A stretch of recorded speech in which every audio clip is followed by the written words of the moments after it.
check, check, check, check, check, chop it down, check, check, check, chop it down, chop it down, chop it down, you gon' chop it down, chop it down, chop it down, chop it down, you gon' chop it down.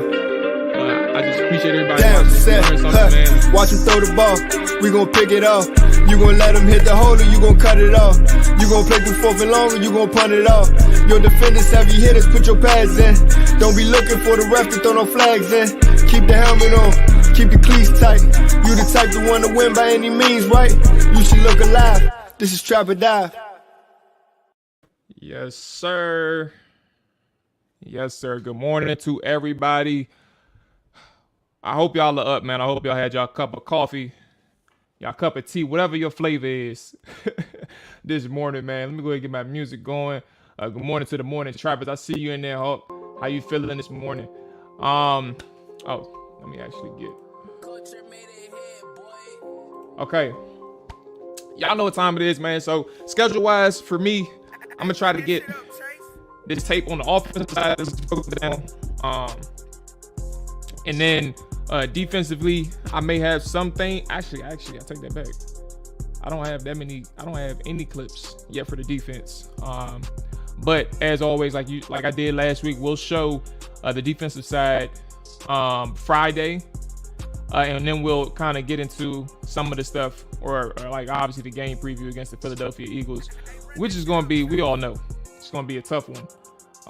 It's going to be a tough game for Washington.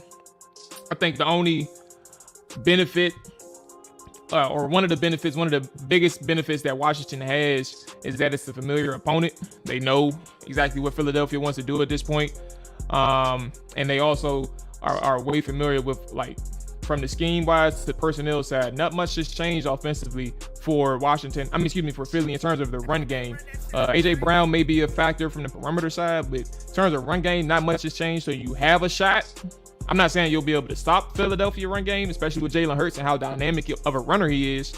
But you have an idea of what they want to get done. And then defensively for Philadelphia, as Washington face off against their defense, that's probably be the biggest challenge. And we'll cross that bridge when we get there Friday, right? But right now we're going to dive into some of the items that plagued Washington's offense in the game against Detroit. So with that being said, I'm not gonna waste any more time. We'll go ahead and dive right into it, and start with some problem areas. So for one thing, Washington coming into the game understood what Detroit wanted to do defensively. Like, this is a pressure team. Like, that they're going to send the heat, right? And on first down is where they sent majority of the heat. 50% of their blitzes came on first down. So they set the tone on whatever series, like a new set of downs, they set the tone, or they tried to. When coming out of a kickoff or a change of possessions, they set the tone, blitzing 9 times.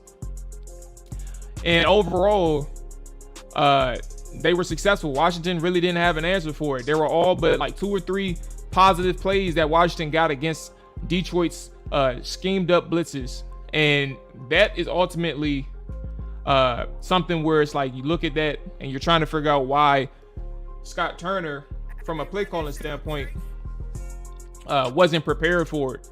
And you ask that question, but then you dive into it a little bit more and understand that he was prepared for it. But he played into the hands of Detroit. And I talked about this yesterday on the Trap or Dive podcast. Like, Scott Turner contributed from a play calling standpoint how Washington was able to go down 22-0. I liked that the receivers were winning, and we're going to tap into that as well. Like on some of the biggest plays that Washington had, and we'll touch into that first, and then we'll kind of go into some other things. But on some of the biggest plays that Detroit had, in terms of like getting pressure and sacks, Washington is winning from the other side. Like, they have the matchups. They're winning downfield. They're winning in the middle of the field. They have the matchups. but pressure is getting in Carson Wentz's face. That's the first thing. And then you'll see in the second half how Scott Turner adjusted, but the adjustment that he made should have been something where if you were more aggressive and more of a dictator than being dictated to, or allowing to be dictated, you would have had much more success early on in the game versus being down 22-0 and forcing your hand and like in a effort mode. Like, effort, we're going to open up this offense regardless of what we face from a blitz standpoint. So we'll go ahead and start with the pressures. And we'll start with what was going on downfield. And then we'll circle into everything else. So let's go ahead and get right into the film breakdown and start with the pressures. Good morning to everybody tapping in. And just a reminder, if you are new to the Chopper Dive podcast or you haven't done so yet, make sure you hit that like button. Make sure you hit that subscribe button. It's definitely appreciated. With all that being said, let's go ahead and get into it. Video file. Offense. Where is offense? Okay. So which one do I start with? First drive. Where's the first drive? Here I go again. Let me go ahead and line it up a little different so I can read it better. Details. All right, boom, there we go. And then boom, first, third. Okay, here we go. Go remove. Move this. We want to remove the comment. And let's make sure everything's straight. Rich, what's going on, big dog? All right, so now we're good. We're good. And then, does this work? No. All right, here we go. Rich, what's going on, big dog? All right, so here we go. First play. What you're seeing here is the first third down of the game for Washington. We're going to run it and then talk about it.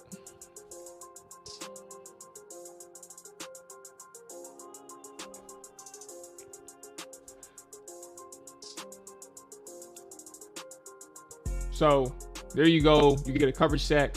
But let's talk about what's going on. We'll talk about downfield and then we'll work back towards the offensive line and the short area. So what you're seeing is a cover one look, right? And they're showing they're showing the pressure look. You got one. I know you can't see my mouse, but start from Terry. Terry, who's aligned in the slot. You have one at the time, 2, 3, 4, 5, 6, 7.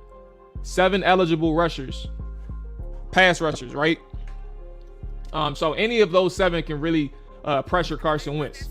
But ultimately, as you see, they still send the pressure, but it's a disguised look. So they're only sending at this point 4 defenders. 1 comes from the second level.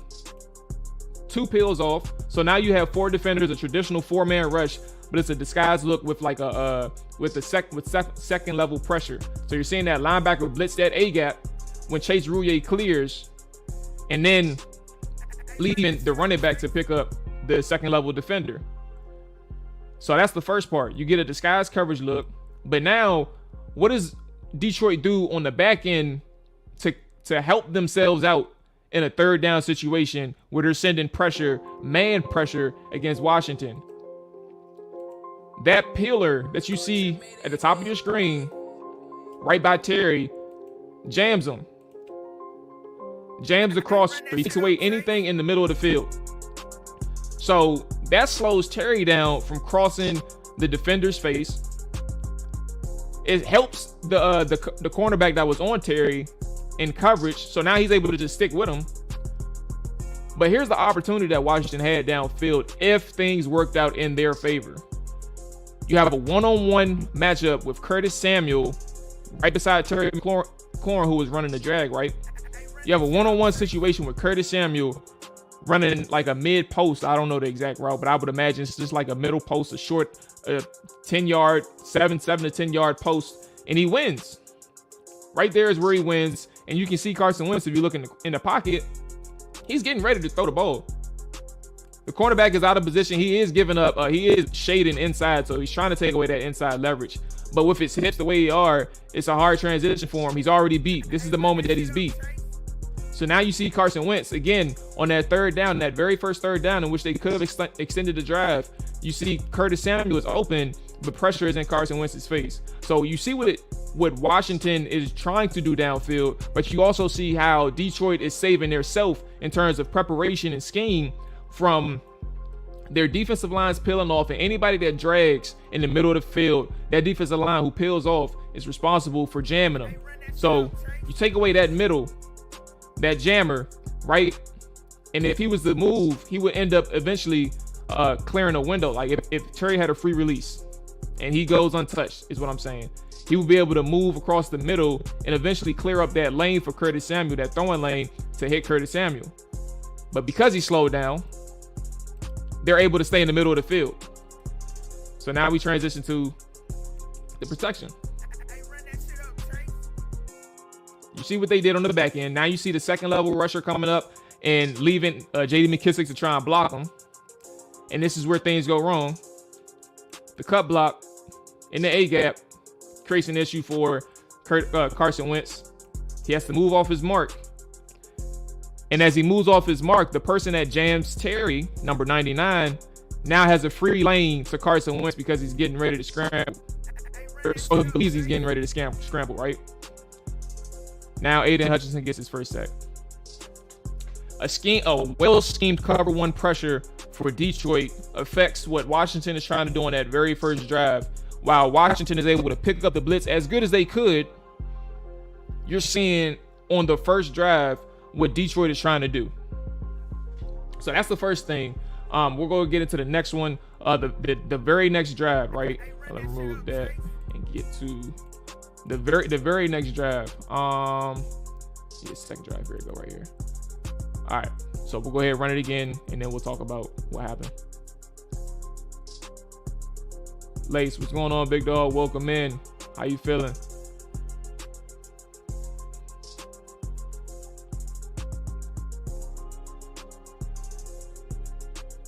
Okay, so we're seeing everything right now. So let's talk about the pass protection, and then let's work down the field. So we can talk about what we saw from the pass pro, and then work downfield. First thing first, there's a couple things when we talk about the pressure. The A-gap pressure was a problem at some points, and then also tight end blocking. John Bates obviously has a ton of potential. He had a really good year, his first year blocking for Washington from pass protection and run game, right? And I don't think he's really been terrible at all. I don't think he's been a bad blocker for Washington. However, there has obviously been occasions in which he struggled. This is one of the instances in which he struggles against Aiden Hutchinson this time. So you're looking at the left side of your screen. You have Aiden Hutchinson on John Bates, and then we'll work from outside in. So you're seeing John Bates isn't really able to maintain against Hutchinson's bull rush, right? He has that stutter and then goes from stutter to driving into John Bates. Bates isn't really able to sustain against it. So you see him give up that outside track to Carson Wentz, who does have what is that? That's a pretty deep drop from the pocket. I mean from the center. So he's able to immediately get into Carson Wentz's throwing arm, right? Throwing motion. So he has to hold it. And then you see an A-gap pressure where Antonio Gibson has to pick up. 34 sends the pressure, right? So another pressure scheme from the Detroit Lions. Let's do it one more time, right? You get 34 running. But then on top of that, if you see it, 44, Malcolm Rodriguez runs a stunt with 96. So 96 does a good job crashing, right? And bringing the left guard, Andrew Norwell, closest to the center. So you have 34 blitzing on the second level. You have 44 looping. And then you have Aiden Hutchinson winning on the perimeter, on the edge. So that's the pressure screen right there. Getting in his face, forcing a throwaway, which ultimately ends up being an intentional grounding, right? So now you get the pressure up front. Let's talk about what happened downfield. Again, another cover one situation. So what do you see from Washington downfield if they have time? They're running a cross or something in which they hit in the second half when they had a little bit more time and better pass protection. You see the crosser with Terry McLaurin, I believe that's Terry that's crossing right now. So look underneath, you have that one crosser. And then you also see Carson Wentz eyeing down, I think this is Curtis Samuel. So you have a crosser and you have Curtis Samuel. So if you look towards the middle of the field, Terry McLaurin is crossing right. And then you have Curtis Samuel nearest to the numbers. And Curtis Samuel is actually pushing downfield vertically. He has an opportunity because that safety is creeping. The safety is creeping closer towards Terry in this instance, right there where that hip turns. So like he was already leaning on Terry. So Carson has a downfield shot to Curtis Samuel, but as soon as he's getting ready to throw it, you're seeing pressure in his face. And we talked about what happened already in the offensive line. So you're seeing a pressure instance and things like that, right? So we'll continue on. And to Rich's point, so there were screens that they called, Rich, but the issue is they aren't executing on the screens. And I'm going to show you in the second half why, even without the screens, they could have adjusted in a different way. So this is kind of where everything all comes together. So you're seeing from a scheme standpoint, the receivers are winning first and foremost. There are opportunities downfield, and we haven't even gotten to the rest of the situations. The opportunities are downfield, but then we'll get into why there wasn't some other situations where you could have got the ball into your playmakers a little bit quicker.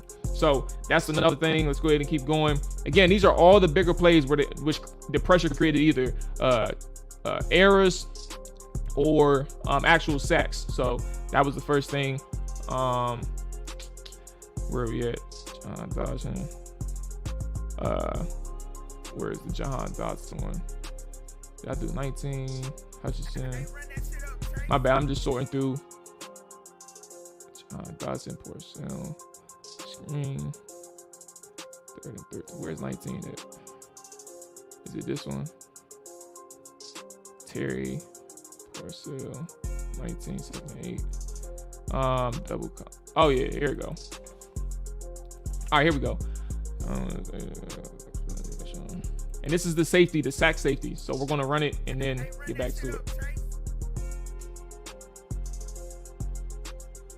So I think this is the third drive, right? Where the safety happens. We don't have to really dive too much into the pressure itself. We know that Charles Leno gave up the sack. So everybody else wins at this point, but Charles Leno in a situation where I think still played okay. He didn't have a terrible game, right? But this one, he did lose. And obviously, in this situation, this is the worst time to have a loss. You're going to lose on occasion. He lost a couple of times this week, but this is obviously the worst time. It could have been a touchdown. Carson Wentz mitigated it, became a sack. But again, let's look downfield. Hey, no problem, Rich. Appreciate you checking in. Let's look downfield.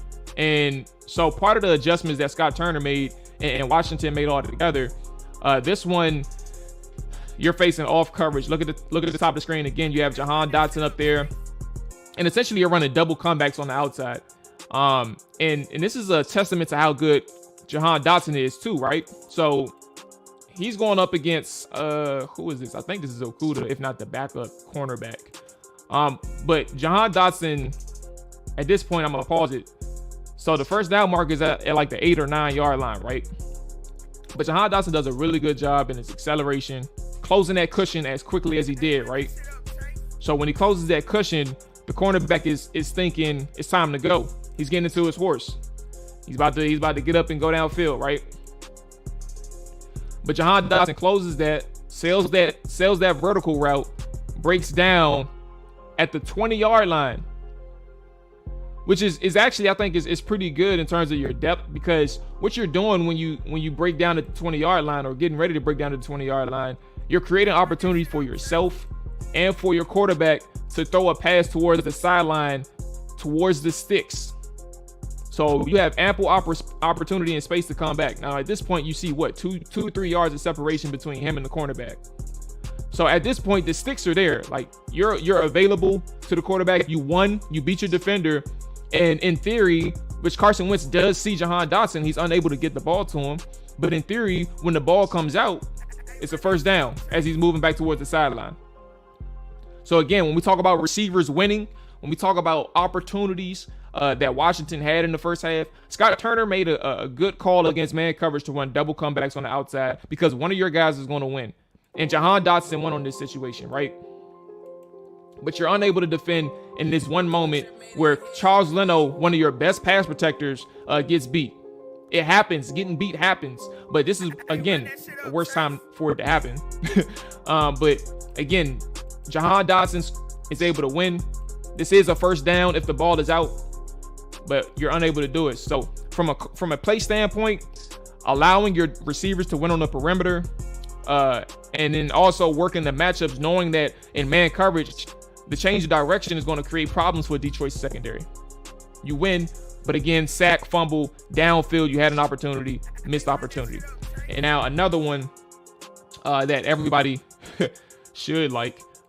This one was really good for Terry in Washington, right? They had a dialed up touchdown.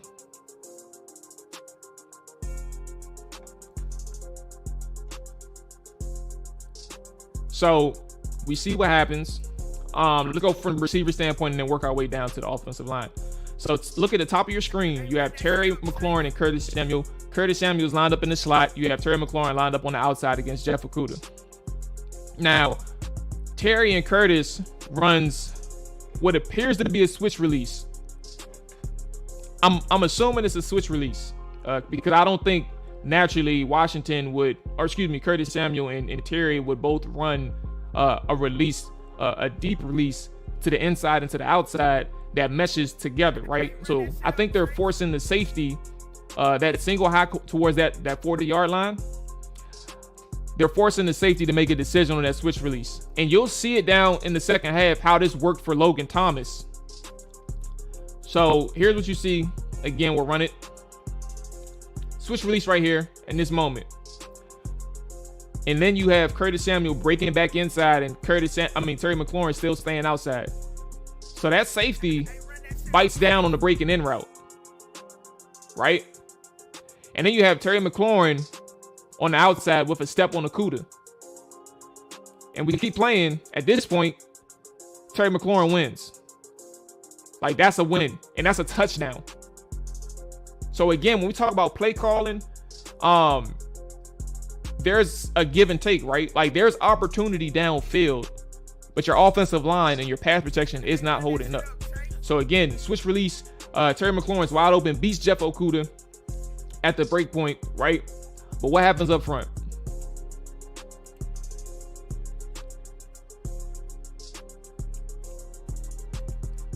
We saw it. This one, out of all the pass protection, really isn't even on the offensive line. This is the one where Carson Wentz just unfortunately ran into his blocker. Ran into Aiden Hutchinson. So what you see right here now is Sam Cosmi doing a good job at this point, right? And then when Hutchinson rips to try to get past them, Cosmi does a good job washing them around the pocket. Now, this is the instance in where I think that Cosmi could have done a better job, right? And I'm going to give a slight, when I say slight, like literally take me as saying slight criticism, because again, Carson Wentz just backs into the pressure and helps Sam Cosmi out. And before I even get to Cosmi, we see on the left side, Charles Leno playing that spin move well. So everything at this point, and then right here, Charles Leno is still back into the rusher's face when he tries that spin move. So the offensive line is winning at this point. The only difference I would say for Sam Cosmi, if I have to give a slight criticism, is his effort after he wins. You're going up against a guy in Aiden Hutchinson who never stops giving up on a play. Like, his hustle is 110%. So at any instance in which you think you beat him, you have to keep fighting until the whistle is over. So right there, I think you saw it from Sam Cosmi. When he gives up right there, or lets up right there. Aiden Hutchinson doesn't give up. So you have to keep fighting against Aiden Hutchinson. Again, I said slight criticism. I'm not blaming this on Sam Cosmi. Like, at that point, he did his job. So for Carson Wentz, if you're looking at what he's doing, it's more about a pocket feel. Obviously, you know that he should just back up in this instance, right? Or he should feel Aiden Hutchinson on his left, on his back left. So I'm not saying it's, like I said, it's an unfortunate sack. So I don't want people to get confused with me blaming the offensive line, because I'm not. And then on this instance, I'm not sitting here saying that Carson Wentz is bad because he couldn't feel the pressure on this one occasion. If this is a certain thing in which it happens consistently throughout a game, where it looks like it's a clear issue for him, then that's one thing. Everything happens so quickly, but if you back up and if you backed up just a little bit as opposed to leaning and trying to escape the pocket, you have your touchdown to Terry McLaurin. That's it. So yeah, that's the last one in terms of pressures. Like, there were opportunities on several occasions for Washington to push the ball downfield and have those explosive plays, and you're seeing how the pressure affected that. Now, when it comes to Carson Wentz and how the pressure affected him, there were even more opportunities downfield. But at this point, you're seeing how Washington adjusted from hey, just get the ball out of your hands. We don't have that much time. We're going to make adjustments in that instance. It's a trigger created for him in the offense. But there's still opportunities downfield. But this is also a byproduct of how effective Detroit was and how it impacted Washington's offense. So let's go ahead and get into that. Let me go ahead and go through my notes so I can make sure I got this thing.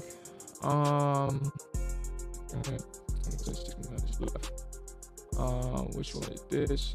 Rouye picks up edge rusher. Quick trigger. Yeah, here it go. All right. So we'll run it, and then get back to it.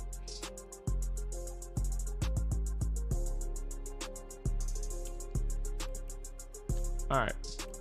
So what you see is a positive gain, right? Check down. Antonio Gibson able to get to the boundary, get out of bounds, right?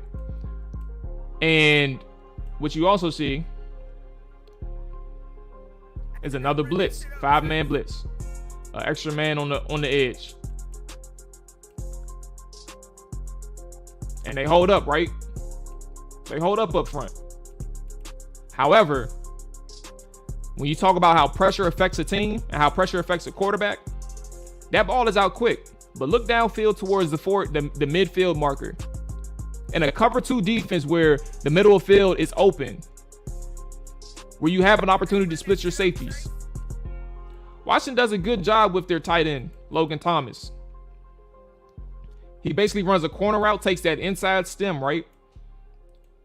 Takes that inside stem, has, who is that? Rodriguez, the middle linebacker by the Lion. He takes that inside stem, occupies Rodriguez for a second, and then bends it back outside. So now you have 2 cornerbacks. You have a cornerback and a safety on Logan Thomas in the middle of the field is wide open. But what does the pressure do? It forces Carson Wentz, the pressure from his mind, not from the Detroit Lions on this play. The pressure from everything that's been going on in this game, and probably what coaches in terms of Scott Turner and maybe Ken Zampese is telling him, hey man, get the ball out of your hands. His offensive line isn't protecting well. He misses the opportunity to Jahan Dotson, who has a touchdown in the middle of the field. If he's able to see it, there's nothing there that's stopping Carson Wentz from making this pass, except for, hey man, I got to get the ball out of my hands. So a missed opportunity from Washington, missed opportunity for Carson Wentz in this offense in a situation in which they were struggling really to help these guys out. This is 5 minutes, I think, in the first quarter. Second half, sorry. 5 minutes left in the second half. 5 minutes left in the second quarter, not first quarter. So they had opportunity in this first half, man, but that pressure was affecting them. And then let's go ahead and find the Chase Rouye play. Chase Rouye, where is that one at? Let's see. Cover 0, 3rd and 13. Here we go. Okay. I think this is it. Nope, this ain't it. Which one is this? Cover 0. My bad, y'all. I'm trying to find something right quick. Hold on. 3rd and 13. Oh yeah, I'm sorry. So this is quick though. So I'm gonna get back to the point, but this is another reason why, pressure is really affecting these guys, right? So 3rd and 13, I'll be quick. This just contributes to the conversation. When you send that cover 0 blitz, they're sending 8. So you have 3 open. You have 3 players, right? Why are you going vertical when you can have a hot route? And Rich, to your point, why didn't we do any screens or some rush beaters? It took us long to adjust offensively. If you see a cover 0 look, why don't you have somebody hot? You have Curtis Samuel, Terry McLaurin. Oh, sorry, I don't know what's going on. Curtis Samuel, Terry McLaurin, Jahan Dotson on the field. You're running in the cover 0. Now, I'm not going to sit here and say that. I mean, clearly they didn't know the call. Washington did. They're not thinking that they're going to send all 8. They're probably thinking that they're going to send some of those 8 and have some people peel off. But with the soft coverage that they have right here, you can have an opportunity to really create opportunity for your receivers. So again, you have 3 running downfield. Washington isn't able to identify who's coming, if not all that are coming. Ball is out. So again, that's before the play that I just showed you all, right? With the middle of the field opportunity with Jahan Dotson that checks down to Antonio Gibson. That's before that. So let's go ahead and get into some more plays, a couple more plays that actually highlights some of the issues. So here we go. Hold on. If I can find this one. Where is here we go. All right. Didn't mean to do that. Let's go ahead and remove this one. Let's remove this one. And then let's go ahead and get back to this one. All right, here we go. Culture made it hit, boy. All right. Hey, run that shit up, Chase. So you're saying the ball come out of Tom Wentz's hands pretty quickly here, right?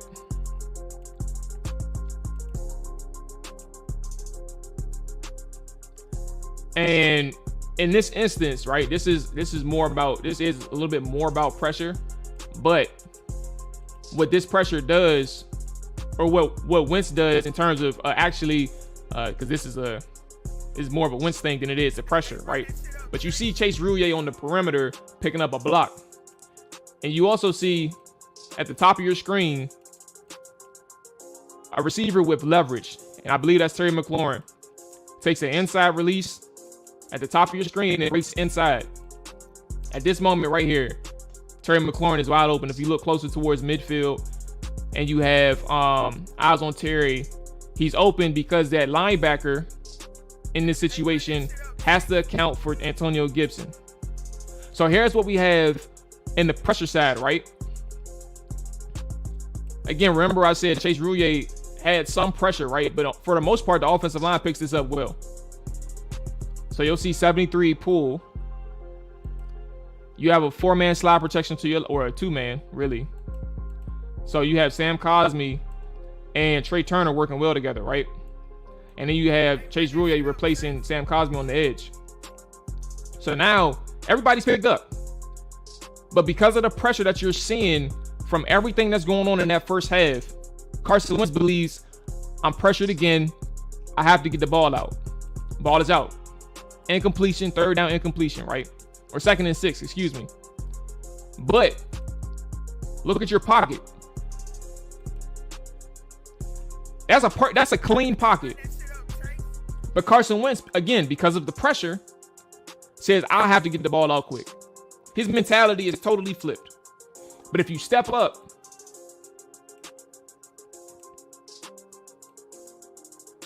you have an opportunity. So you have that opportunity to Terry McLaurin right here in the middle of the field.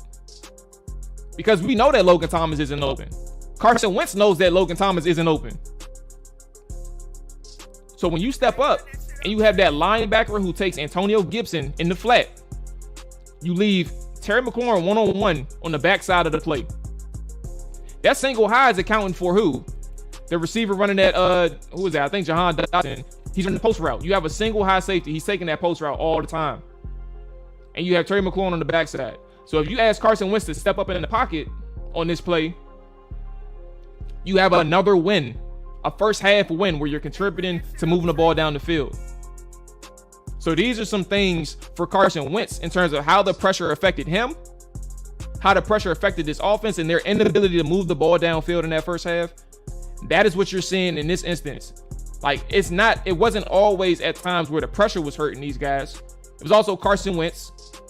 It was also maybe an adjustment, a mental adjustment from Scott Turner and maybe Ken Zambezi telling Carson Wentz, hey, just get the ball out because we don't have that much time. So when he sees that one pressure, you're talking about, or he's probably thinking, hey, man, get the ball out. What's going on, Juan? Good morning. Hey, good morning to everybody that just checked in. If you are new to the Trapper Die podcast, man, make sure you hit that like button. Make sure you hit that subscribe button. I definitely appreciate you tapping in. We are doing an offensive film session on what happened against the Detroit Lions for the Washington Commanders. What went good, what went bad. If you all just tapped in, the replay will show you. We're talking about how some of the pressures impacted Washington in the first half at this point.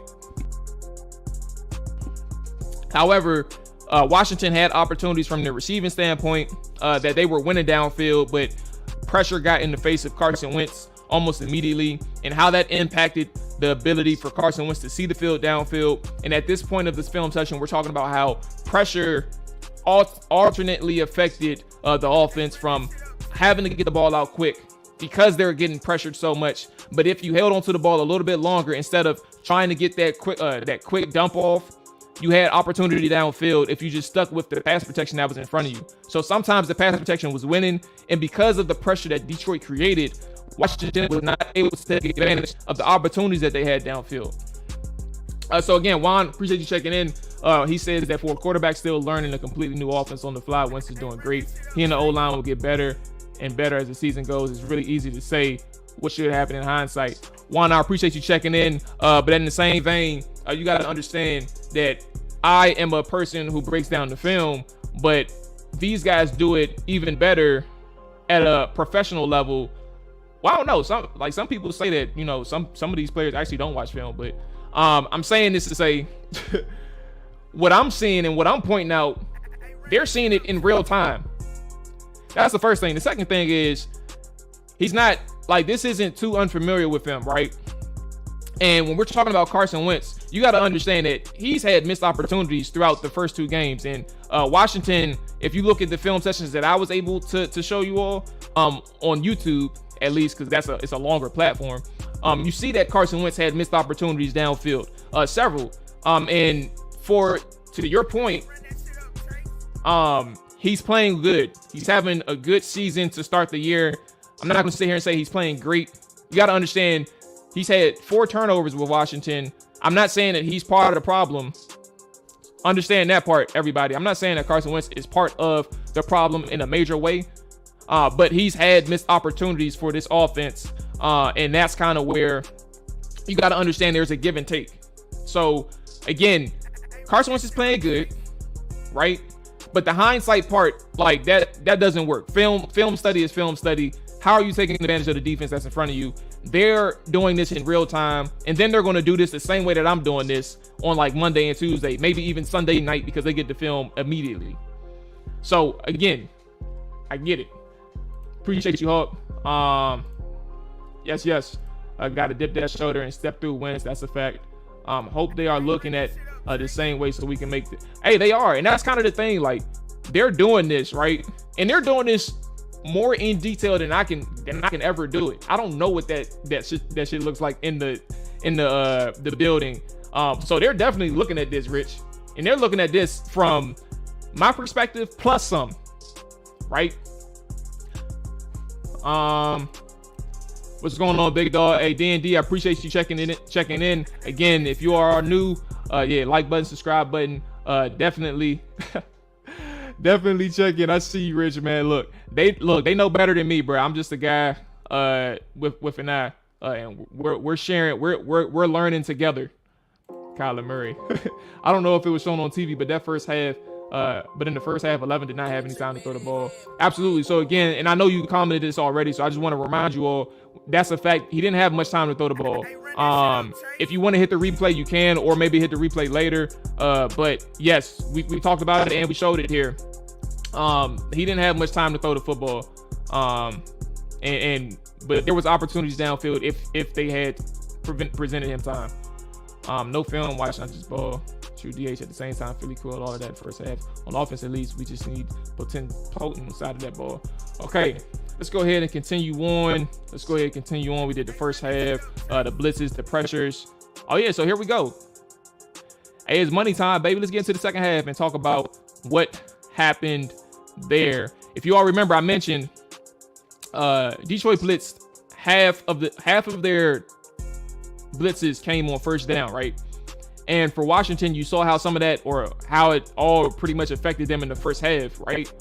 But then you see Washington coming out and adjusting to it in the second half, and how, and we're going to talk about it, but how these guys could have done this in the first half.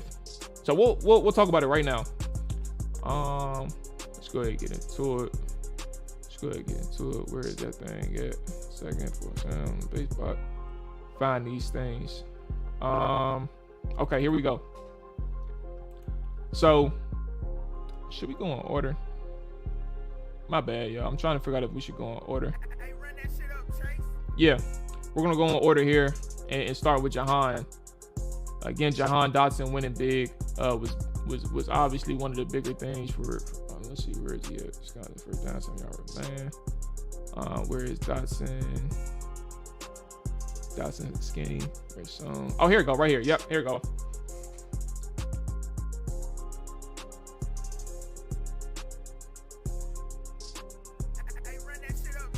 Hey, good morning, Keith, man. Appreciate you checking in. Hope all is well with you. Good morning to the Morning Trappers, man. Shout out to my boy Hawk. The Morning Trappers checking in. Absolutely. All right. So what you saw right there is a big play, obviously, from Carson Wentz to Jahan Dotson, right? And to be honest with you, this should have been a touchdown. So I'll talk about what we saw downfield, and then we'll talk about the pass protection. Obviously, the pass protection is clean. We don't even have to get into that. But you see them picking up the blitz. This is wait, is this a? Oh no, this isn't the blitz play. But they're picking up the pass rush well. So you get your first opportunity to see the field downfield in Carson Wentz, right? The pass protection as well. He's able to escape pocket. You see, Sam Cosmi. Sorry, I gotta show it right quick. Sam Cosmi does a good job blocking Aiden Hutchinson into the wash, leaving Carson Wentz with this opportunity to throw downfield. So you see that opportunity right there. He sets his feet. He has plenty of time to throw. And now you get downfield to talk about what you see right here with Jahan Dotson. When you talk about how great, or let me not get ahead of myself, how really good Jahan Dotson could be, I'm not playing when I say that this receiving core can really be a problem throughout the entire season, right?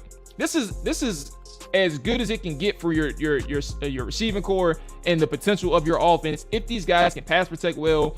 If these guys from the interior side and from the running backs can pick up these blocks, I don't have any. I have plenty of faith in terms of Sam Cosmi and Charles Leno, but it's the interior that I have a problem with. So again, you get Jahan Dotson right here, even with the cornerback. You see the foot speed, right? You see the acceleration to get into your route. He's running the skinny post. You have essentially a cover six look for Washington. So in essence, you have that one safety on the near 50. If you look at the bottom of your screen, the bottom left. Hold on 1 second. If you look at the bottom left, you have the single high safety, or the quarter safety, or the half safety, excuse me. He's playing the field side. And then your boundary safety is playing near the line of scrimmage where Logan Thomas and Jahan Dotson is. So you have that skinny post that blows right past the safety that's supposed to be in the area of Jahan Dotson and Logan Thomas. He automatically wins. And then the ball is underthrown. However, to the point, it should have been a touchdown for Jahan Dotson, right? You see the explosiveness. You see his ability to get downfield. You see how he was able to stack that defender and create a leverage advantage, right? That's all on behalf of Jahan Dotson winning downfield. But the ball is underthrown, and we're not able to score on this play. They end up scoring on the drive, but you see the opportunities that Jahan Dotson is creating for Carson Wentz, right? You see that opportunity. And you see the play that he made for Carson Wentz, because this type of catch, that shit ain't easy. That shit ain't easy, bruh. He holds on to it in traffic. You see how strong his hands are. You see his confidence and his competitiveness to hold on to it in that situation. but it's underthrown and it should have been a touchdown. So at the end of the day, a big play to start your second half, right? An opportunity created for your offense, the spark that Washington needed for your offense. And we keep pushing like that, right? Adjustment made in second half, but good teams adjust drive to drive, not half to half. That's a fact. Again, D&D, that's a fact. I think it is. Yes, the force, most talented, absolutely. Scary Terry hunting DBs like Freddy Cougar. Yeah. Lace, a fact. He's getting open, and we're not done yet. We're not done yet. But you're seeing what's going on. You're seeing what's going on. Jahan Dotson wins right here. Let's go ahead and keep it pushing. Let's go ahead to some more opportunities of them taking advantage of clean pockets and how they're adjusting to these pressures and how. All right, here we go. So there's another opportunity against a clean pocket and how Washington maneuvered for against Detroit in the second half. Okay, my bad, y'all. I'm tripping a little bit. All right, let's go ahead and run it.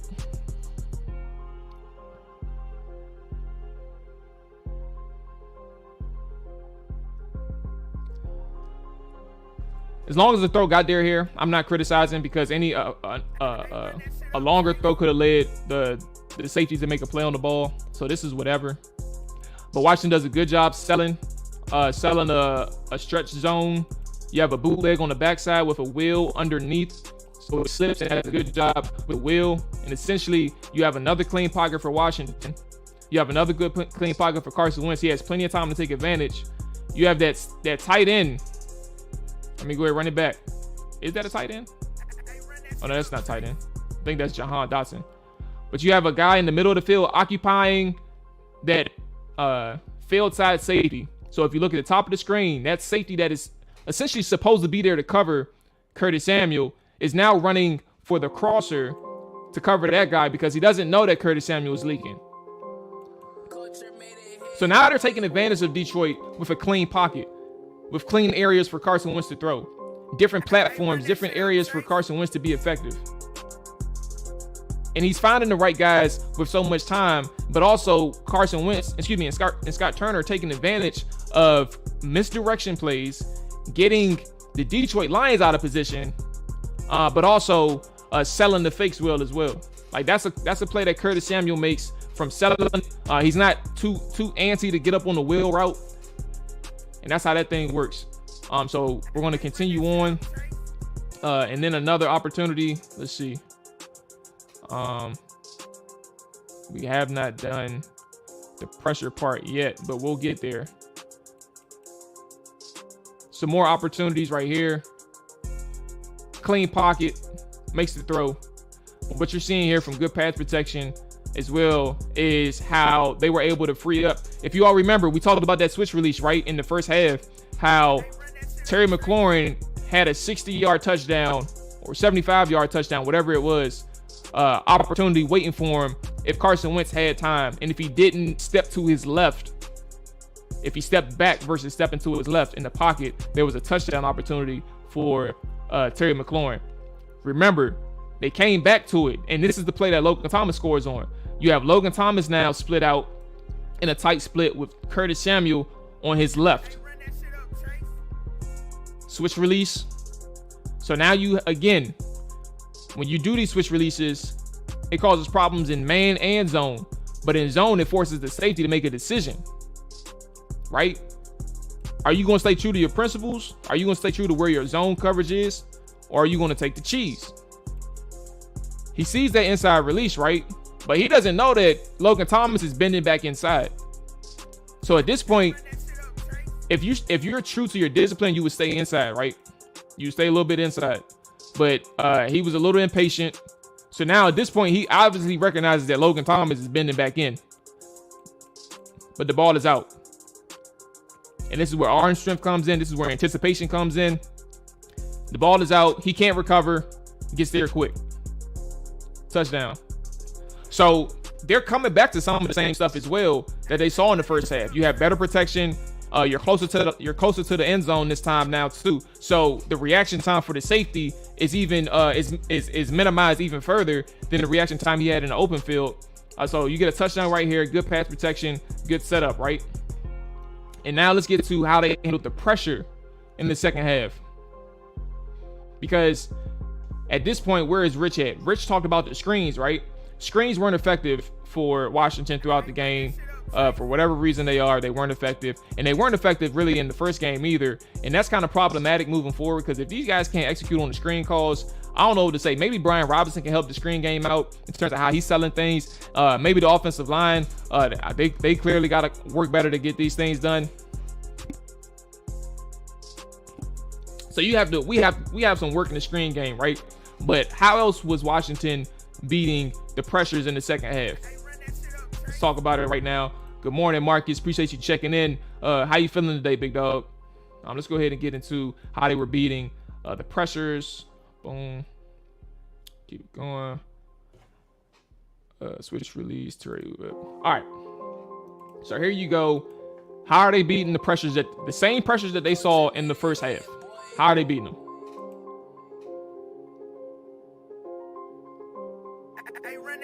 All right. So now you got Terry at the line of scrimmage making the play. But also, here's what you have as well.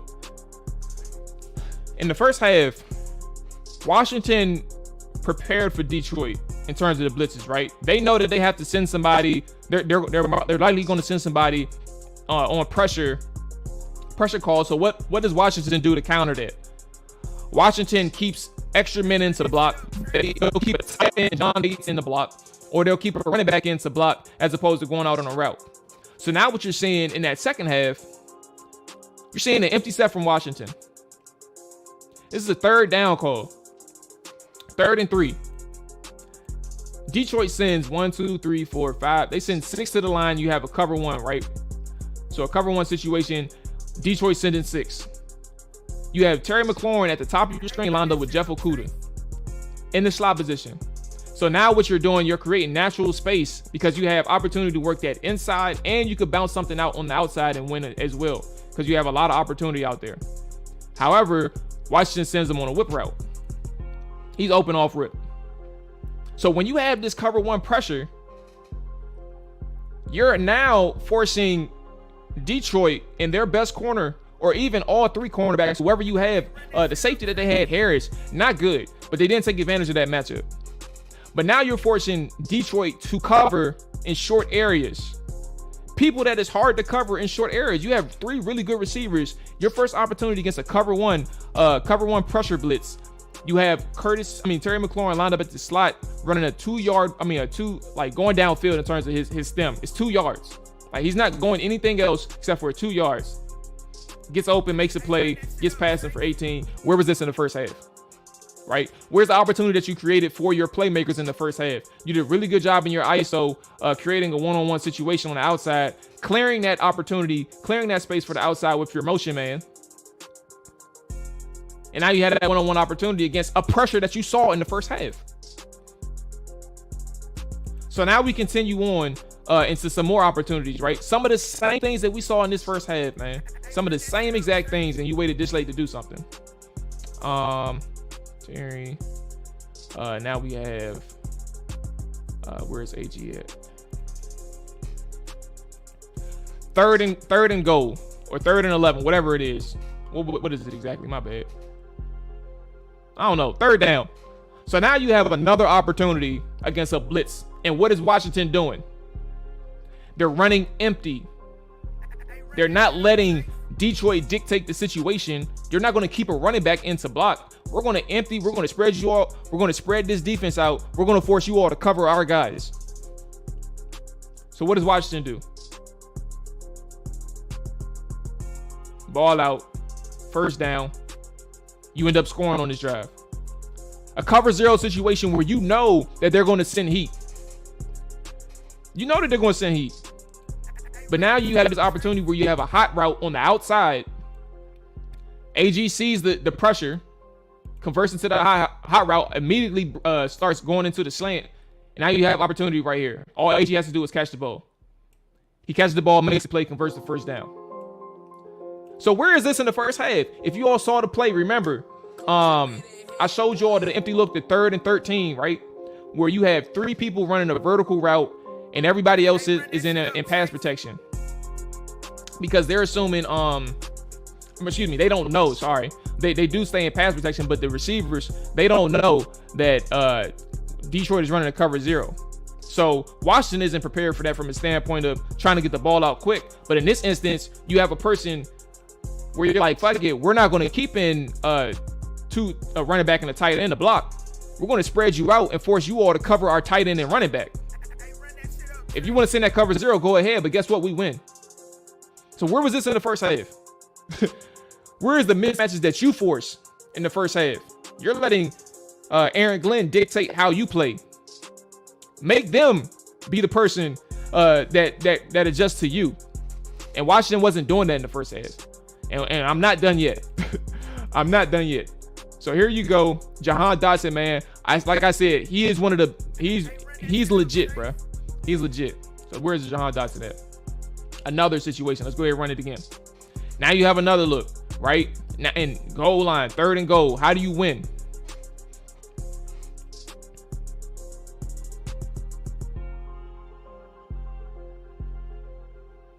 They're sending 8. This is another cover 0 blitz. They're sending 8. You're playing the run, obviously, right? But they're sending 8. But what does Jahan Dotson do? You see how elite Jahan Dotson is. He has that patience, but he also has that mental timing to know that he does have to win like pretty quickly.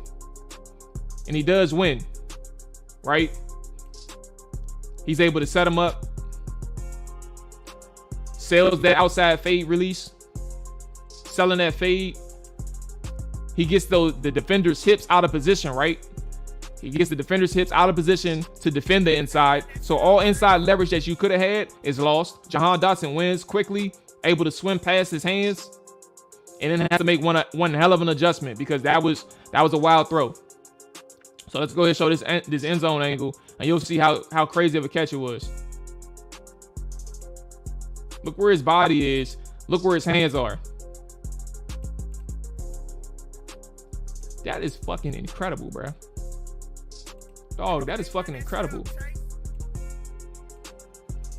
That is fucking incredible, bro. Do you know how much of that is fucking incredible? I don't even know what else to say. I don't know what else to say. What's going on, Colin? Appreciate you checking in. Good morning. Again, if you are just checking in, man, make sure you hit that like button. Make sure you hit that subscribe button. Welcome into the Commanders Morning Show film session. We are in the second half of this, but to this point, if you are new, and Ralph, I see you. We're gonna talk about Scott Turner in a second. I definitely appreciate that question, and let me know what you think, because you asked. Let me know what you think. I wanna know if you think he's a little flustered. But for everybody that's just checking in, we talked about the first half, man, and you could catch the replay. We broke it down pretty well. That first half, Scott Turner allowed Aaron Glenn to dictate how this game was going to be played. Ralph asked me if Scott Turner seemed flustered. I think that he was flustered. I think that he was more so on the defensive rather than the offensive. I think that he could have been more aggressive. I think that there could have been opportunities that we're showing right now in the second half where, like, if he forced the defenders for Detroit to cover Terry McLaurin, Jahan Dotson short area more consistently on those pressure downs, that you can win, right? Instead of having those max protection situations, why not go empty? Why not force these guys to cover your tight end and running backs? You have J.D. McKissick and Antonio Gibson, who are very good route runners for running backs. So you're putting pressure on either your 5th or 6th DB to cover this guy, or you're putting pressure on your linebacker to cover these guys, which you're not going to be able to do. So Scott Turner in the first half is is being dictated to. So you have to finally create these opportunities for your playmakers, right? That's what's going on in the first half. He has opportunities downfield as well. Carson Wentz does, but pressure isn't working. I mean, pressure is getting to the face of the quarterback. So how does Scott Turner adjust? He doesn't adjust.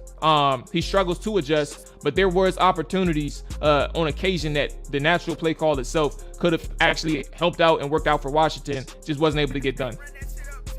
And then the second half, obviously, like I said, they adjusted from either spreading these guys out, being able to maneuver the pocket, create clean pockets for Carson Wentz, and then when they were able to have those clean pockets, Carson Wentz was able to attack these guys defensively and create opportunities for Washington's offense.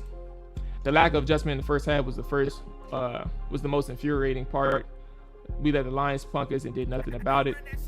He's using the force, I'm telling you. I feel he's so used to not having those weapons. It took the players to say, just give it a chances. Geez, appreciate you checking in. Good morning. JB, I see you. Good morning. Once Cole Turner starts to play, it's a wrap. Hey man, I want to see Cole Turner too. Drive by drive, we have the right to be critical. That's a fact. That's a fact. Where are we at? John Dotson, we covered that one. Did I have anything else? Obviously, we know the Curtis Samuel screen, right? Let me see if I have that one. Because the Curtis Samuel screen or Curtis Samuel play, I don't think I have that. Damn, how do I not have that? How do I not have that? Do I have it on Twitter? My bad. Let me see if I have it on Twitter so we can talk about the Curtis Samuel wheel route. If I don't have it, that is unfortunate. Yep, I don't have it.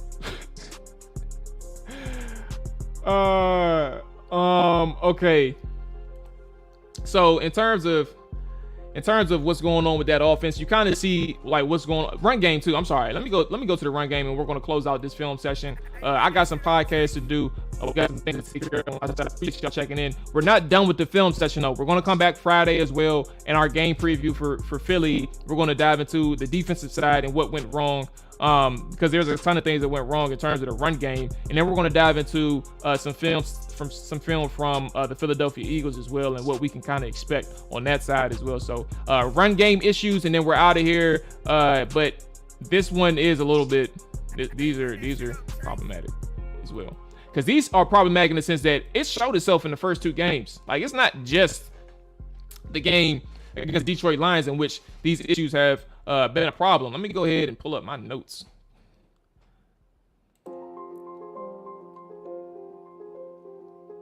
Where is it at?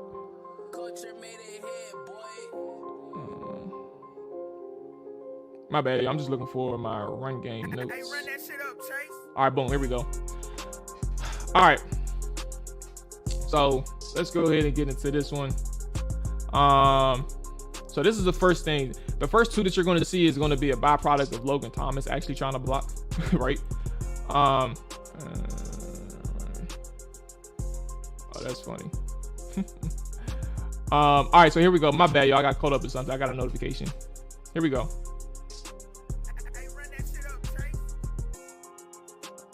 Actually, and we're going to run this back so we can talk about it, right? But here's the thing that's bothersome or worrisome, right? The Antonio Gibson did as good as he can do in a situation where his offensive line struggled against the Detroit front seven, right?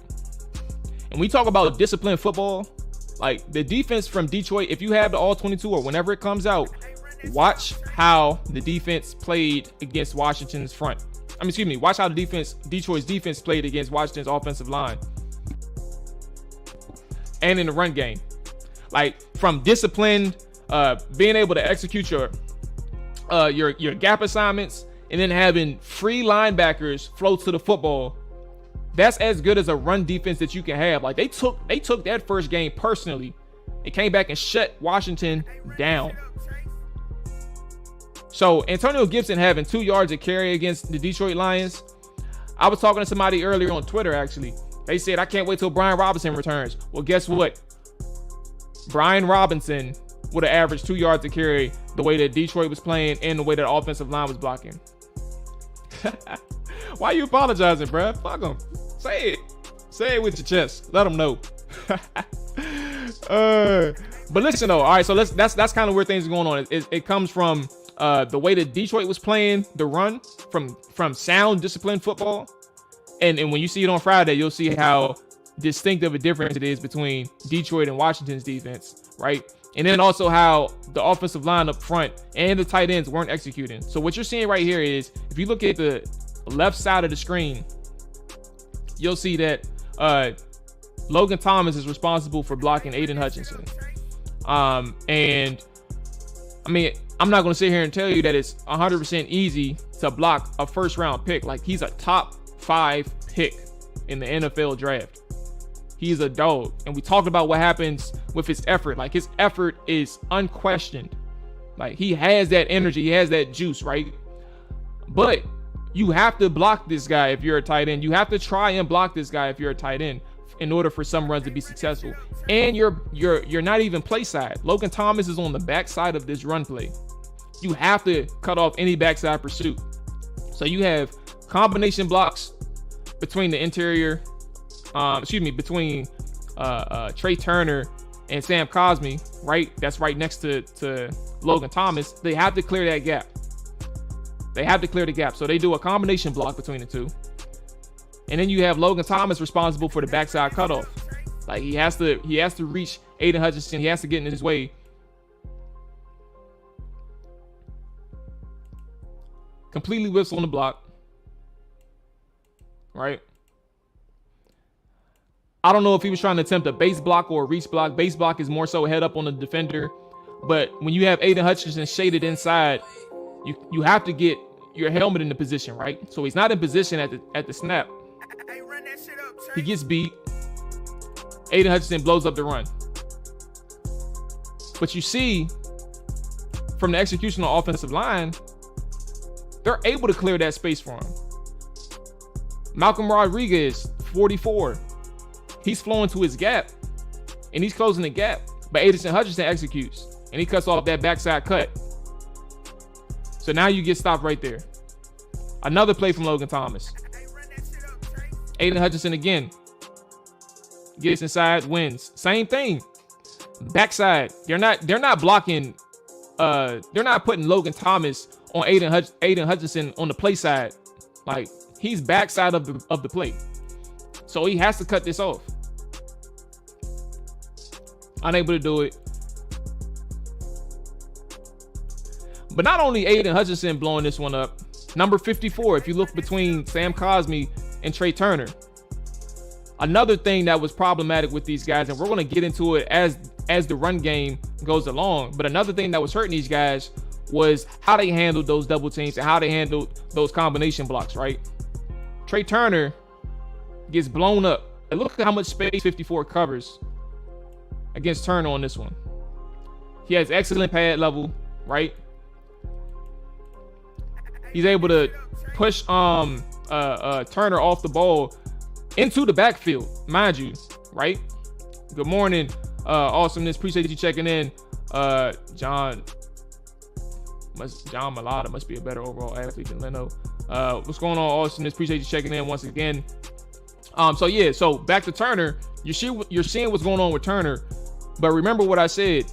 That second level run support, these guys are having opportunities to come in clean. They're playing gap defense, gap discipline, excuse me. Their technique sound. They know their assignments. They're executing them. That front line is winning at the point of attack as well, right? And making the linebacker's job extremely easy. So now you see 44 filling that hole, right? And it's forcing Sam Cosmi to be late on that second level guy. So you have two people winning here. Aiden Hutchinson on Logan Thomas. And you have 54 defeating the double team or the combo. And now it allows Malcolm Rodriguez to clean up anything. So they're working in unison. The offensive line isn't getting any push. They aren't executing these blocks properly. And we're going to keep going. So that's two Logan Thomas plays, right? We'll continue on. Another situation, right? We just talked about combo and Logan. Anyone know which leg? I don't know. Matter of fact, we do know. I'm sorry. Let's go back. We can just look at it. It's where the leg that's his brace is on. So it's his left leg. Yeah, his brace is on his left. Right there. Let's go ahead and continue. So we talked about combo blocks to an extent. We'll go back to combo blocks. And the reason why these are important, man, I don't know if you all pay attention to offensive line play. I don't know. but I never make assumptions. And I say that to say, like, when we talk about, I don't know how long you all have been following me. I don't know how long you all have been paying attention to conversations surrounding the offensive line that I've had. But one of the reasons in which we talk about John Masco all the time, right? And I know where we're starting, right? This is not a disrespectful shot to Masco. This is more about what he can't do, right? And what I mean what he can't do is the things that aren't coachable is what's in the player. So Masco can coach up these guys all he wants to. However,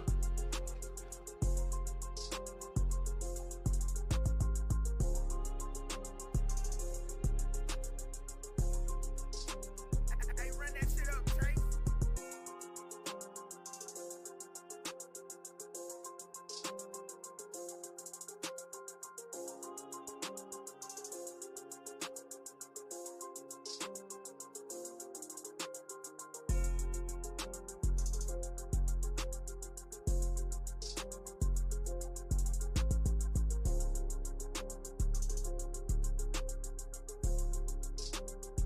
Run that shit up, Trace.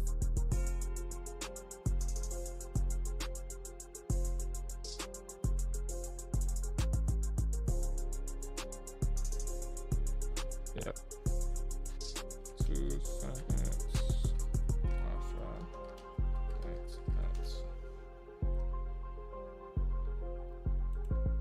That's 2 seconds.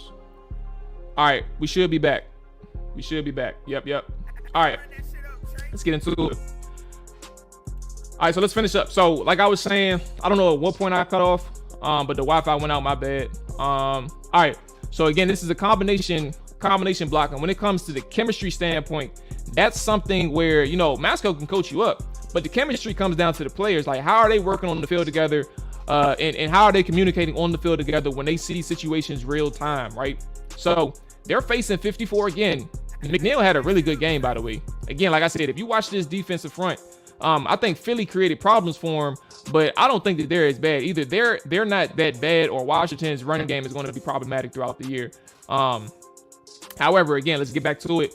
Combination block, they have to reach 54. Chase Rouillet does, the center. So if you look at the center and then you look at the left guard, Andrew Norwell, how do they work this? So Norwell, if you see right now, he has to help Chase Rouillet fit this block.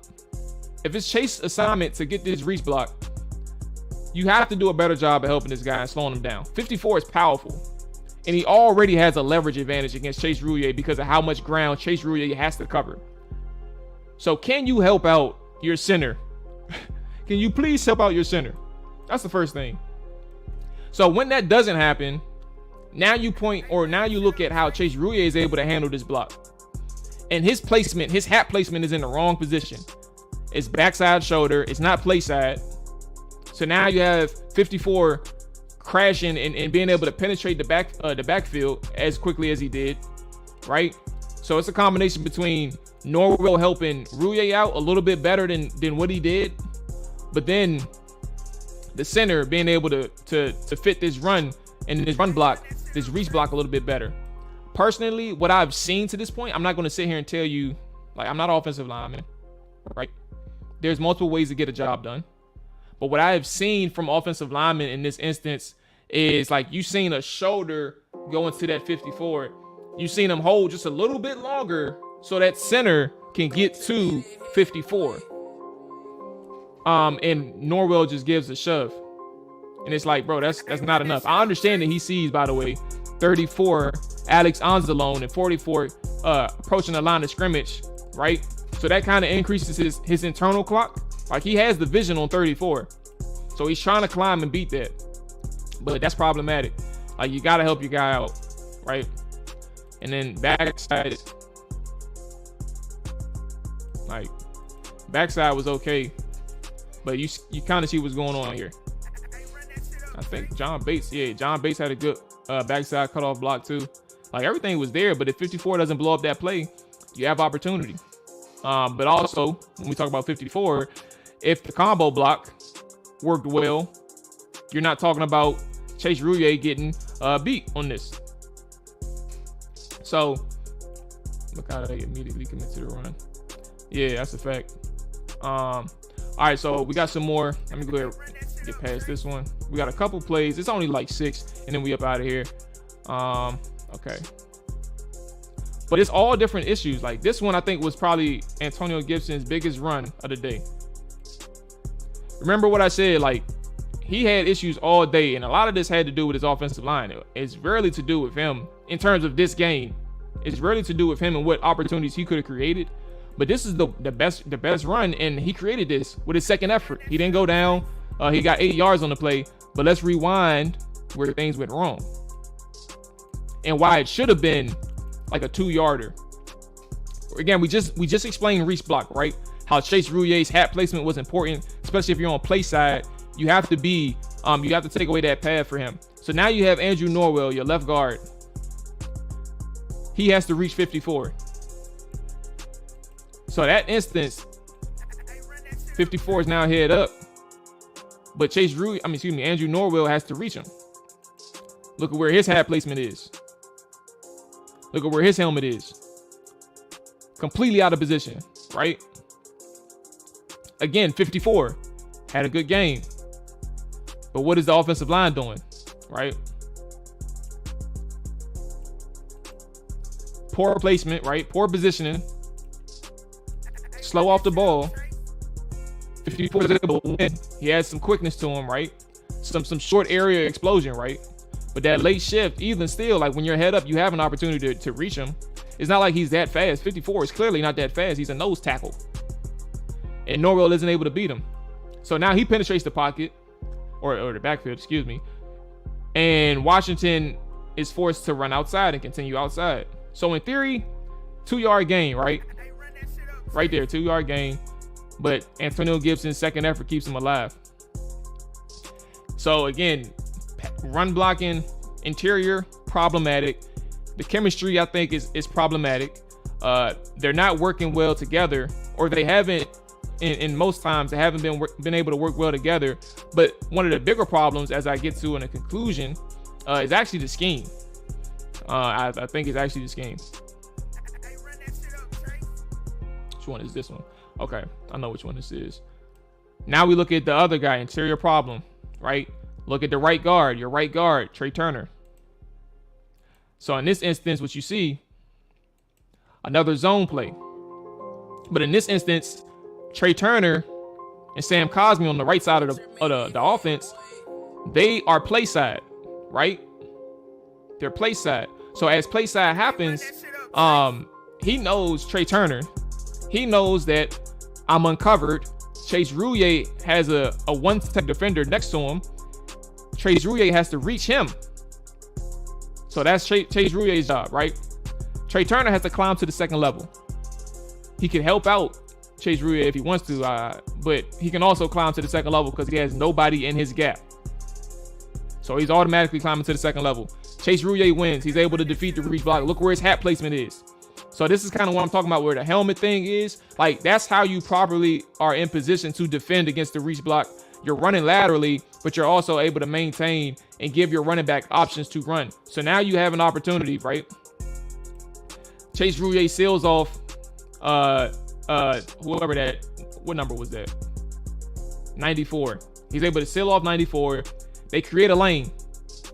But now you see the second level blocking and how that was a problem. Trey Turner, completely out of position on the second level block. He's not quick enough with his feet. He's not in position. He took a poor angle.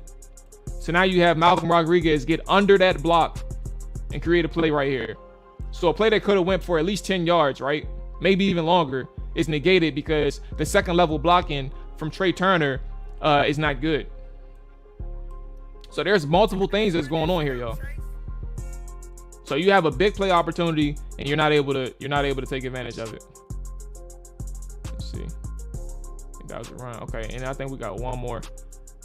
Let's see which one this was. Okay. Oh yeah, the run stunt. There you go. So this one was actually just a good call from the defensive line. Again, when we talk about keeping those linebackers clean, linebackers making plays, and then just overall good discipline up front. What you're seeing here is a run stunt. as a called, maybe I would assume that it's actual called stunt. But what you're seeing is 90 and 94 crash to center.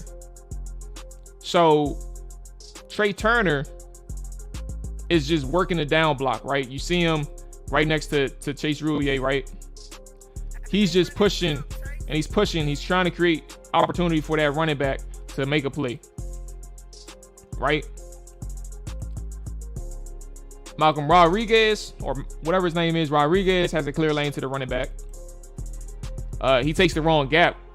He does play outside, takes the wrong gap. He's hoping that somebody can fill in, I guess. That's what I would imagine. But 44 and 34 are in position. Back to that line. It's a called stunt. Trey Turner isn't able to pick up on it. He just continues to drive his guy. But when he drives his guy, number 90, Michael Brockers, is able to loop off of 94, who successfully crashed and took Chase Roullier out of the play. He crashes, he loops, and then Michael Brockers makes a play with a free path to the running back. So we're seeing what these problems is for these guys, right? Like, we know what's going on with these guys. And from an offensive standpoint, we broke down the pass game. We broke down the pressures. We broke down the run game, the run offense, and why these guys were failing against the Detroit Lions, right? We see everything that's going on. And I said that the run game, I think, is probably scheme-based now that Trey Turner and Andrew Norwell is in place. Hey, run that shit up, Chase. I think with Washington, there probably needs to be a more emphasis on limiting how many exposures Norwell and Turner has moving laterally. I don't think they have the athletic ability to consistently move laterally. Like, they can't even defend nose techs. I say nose techs, zero techs, and nose tackles. The one techs, the bigger guys. And I may be wrong. Like, it may have just been a bad game against a really good run defense, right? But I don't think that they're able to, from an athletic standpoint and execution standpoint, to really do those true zone runs from a primary standpoint. I think you can mix them in there, but I think primarily it needs to be gap based. I think that they need to do short area movements, whether it's pulls, whether it's stunts, pulls or trap plays, whatever. I think that's what that is for Washington and the interior line that they have, because you're struggling against both teams. Like, they didn't do good against the the Jaguars. I don't know why I was blanking on the name. Let me pull up the numbers. Hold on 1 second. 1 second. The numbers. So Washington is, where are they at? They're averaging 86.5 yards a game on 3.5 yards per attempt. They're not doing too good against the Jaguars or the Lions. Like, this isn't just a one game thing. And with the interior line that they have, I just don't think that they have the athleticism from the interior to really execute on these plays. And now with Chase Roullier going out, obviously for some time, we got to figure out, what's going on in center and what's their ability at center as well. I don't know what that is. And I guess it's to be determined, because I don't know if Wes Schweitzer is going to be starting, or they're going to try to put, I think Wes Schweitzer will probably start against the Eagles at center, but ultimately the new guy that they brought in, Nick Martin, is probably going to take over once he's immersed into what they want to get done offensively, and put Wes Schweitzer back at right guard. So if Trey Turner and Andrew Norwell are in both, I think that this needs to be like a gap scheme thing, because if you try to move these guys laterally, you'll continue to run into these issues. But if you have Wes Schweitzer back, who's a little bit more mobile, you can still work those zone run concepts for Washington. So we'll see how it goes. It's to be determined in a sense, right? But that's kind of how things are going for Washington from an execution standpoint. That run game is not good right now. And it has very little to do with Antonio Gibson in the moment. It's to do with the blocking up front. So there is that. For me, again, like I said, I will be back. I appreciate everybody who tapped into the film session. The film sessions aren't done, right? We say maybe less bootlegs and more PA from the pocket if less zone. More PA from the pocket if less zone.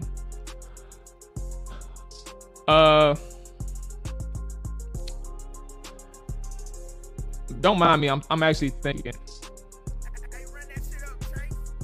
Because bootlegs can work, right? They didn't respect the bootlegs. Detroit didn't. Like, they didn't respect any play action. They didn't respect many bootlegs. Like, they attacked the quarterback. They also had really good instincts, like instinctiveness, in terms of how they're able to approach these play actions and bootleg situations, right? So for at least Detroit was on it. They didn't give a fuck about anything in terms of play action. They weren't getting anything on the ground done. So they sent a lot of heat at the quarterback. I don't like zone does set up bootlegs, but I mean natural like pools can set up bootlegs, like power runs that can set up bootlegs too, and play action pass. So it's a mixture, right? But I just think that for Washington, if you want play action passes and being able to execute in that regard, I think it really just comes down to being effective in short area too. Like you just gotta have some execution up front. If you can win in that short area pass game, if you can win getting like 3 to 4 yards to carry, then you definitely can create opportunity. It's not always off the run game, but if you have a really good run game, it helps. Immersed or Ackerman, either way, we have our work cut out against Philly. That's a fact. But yeah, that's it for me. Appreciate everybody tuning in again. We'll be back on Friday, and then we obviously, you know, the floor is going to be open to everybody and anybody that wants to tap in with the Commanders. I just got a lot of work to do today. Like Wednesdays is going to be always busy, so I got to go ahead and get a move on. But definitely, these film sessions are always going to happen. I may have an issue in a couple weeks because I have a work trip that I have to do, and that's from Tuesday to Thursday. We'll talk about it when the time comes. But definitely we'll figure some things out. So appreciate everybody watching. Y'all enjoy y'all Wednesday, man. And then oh yeah, all 32s is back tonight too, so we'll have a video out tonight. But yeah, man, enjoy y'all Wednesday. There'll be some more film sessions coming out from Hawks Haven side as well, that'll dive into some other opportunities, some of which we already shared on here too, but written version. So yeah, y'all be safe, enjoy y'all day, enjoy y'all morning, night, whatever y'all watching. We up out of here. Peace.